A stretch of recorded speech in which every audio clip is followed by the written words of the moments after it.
Okay, we've been trying to put together what a program for an ordinance for Mendocino County would look like. These are recommended highlights for the program. We're recommending that it would be mandatory because we haven't had great success with the voluntary programs that are already on the books. We're recommending that it would apply to projects of 10 units as stated in section 3.1 of the housing element action items. Now, there is a reason to consider 5 units, and that is that currently major subdivisions fall on 5 units or above. Therefore, for implementation purposes on the planning and building services side, if the ordinance applied to major subdivisions, which would be 5 units or above, implementation would be simpler. They would know if it's a major subdivision, it's coming through and inclusionary requirements apply to it. This is a decision that we were asking for input from the board on because, you know, there are other reasons. Since most of the development has been very small in Mendocino County, funding, we might not get as many units if it was 10, but then again, there would be less demand on smaller developers to be involved in it. We're also recommending that it will offer an in lieu fee as an alternative for fractional units, and for an option for if the site is not suitable to affordable housing building. We're recommending that it allows on-site or off-site land donation in lieu of building units also. And this is something that other jurisdictions have allowed. If a developer has a piece of property that they think is more suitable because it's very flat, if they're building, for example, on a hillside and they have a different piece of property that's flatter where affordable units would be more easily built, they could donate that in lieu of building units in the other project. There's other options that are in the program guidelines in the packet. Exemptions, we're recommending that very low or moderate income restricted projects that only have this type of buildings be exempt from the inclusionary ordinance because they're already doing it and it's 100%. We're also suggesting that projects that are in voluntary compliance with the state density bonus law be exempt also because there could be some problems going back and forth between the state law and the county jurisdiction. We're recommending that the requirement would be progressive, again, depending on what choice you make about where we start applying this. Below 50 units would be 10% affordable. Below 75 units would be 15% affordable. 76 units or above would be 20% requirement.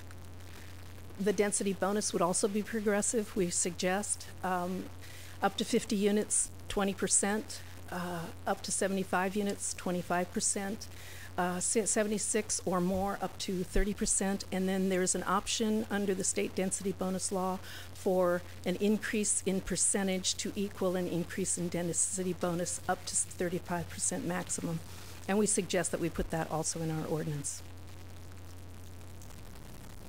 Additional options for addressing the housing problem that we have, the board could choose to waive the fees for anything, any housing units that are under 1,000 square feet.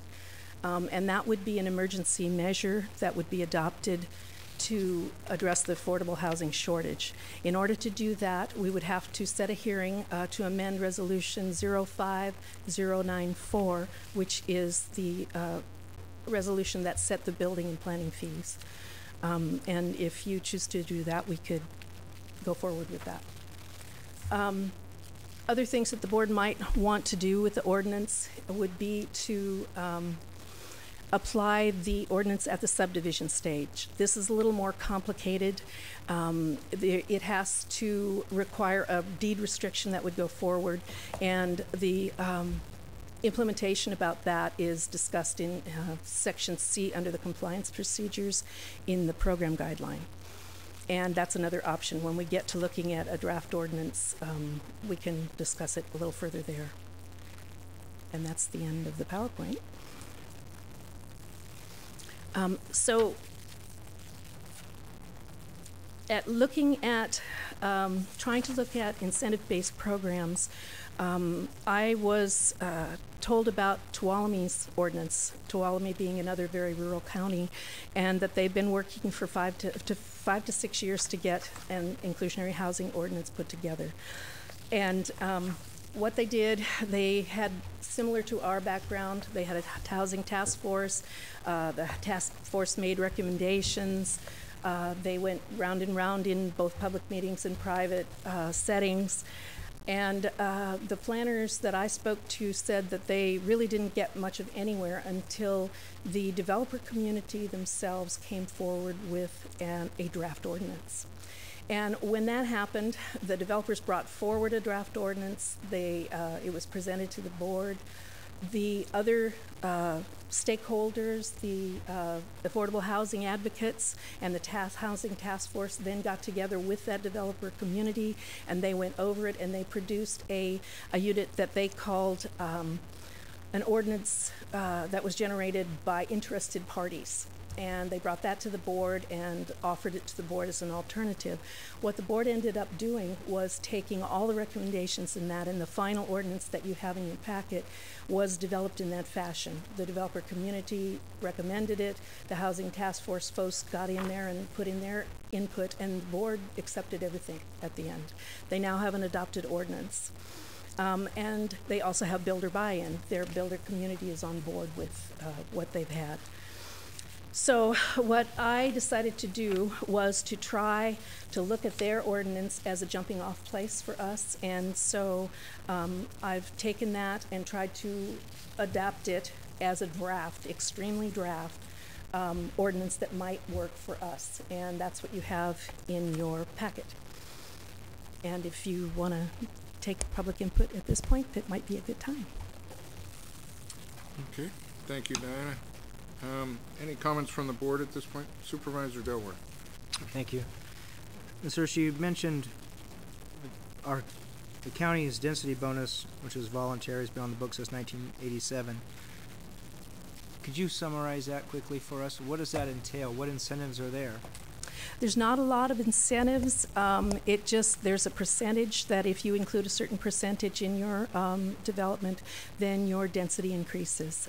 It's similar to the state density bonus law, but it doesn't have all the options that are available through the state density bonus law. Could that be one of the reasons why there hasn't been anybody really utilizing it? Because it really, the statement of we've had it and nobody's used it, it might be because it isn't very good. And the other side of that is we really haven't had any major subdivisions. One or two that we've done, and those weren't that big. And that's been it. So yes, there hasn't been a whole lot of activity or opportunity for someone to take advantage of this. So I just want to make sure that that's understood, that just because it hasn't been really popular, it's not necessarily the current options, it's the economics and what's been approved in this valley, in this county. Yes, understood. Most of the development has been very small. And I appreciate the barriers to development section in here, because to me that says a lot about, again, why we haven't been able to get some of these things done, whether it's the CEQA process, a project manager to move projects through, which is I've mentioned several times up here, but the lack of infrastructure, the water and the sewer. It's very difficult to try to put together any project, no matter how big or how small, if that infrastructure is not available. That's the best growth control there is, and it shouldn't be. We should be managing it, not controlling it through the tap or the toilet. So there's our big constraint right there. I guess that's all the questions I had, Mr.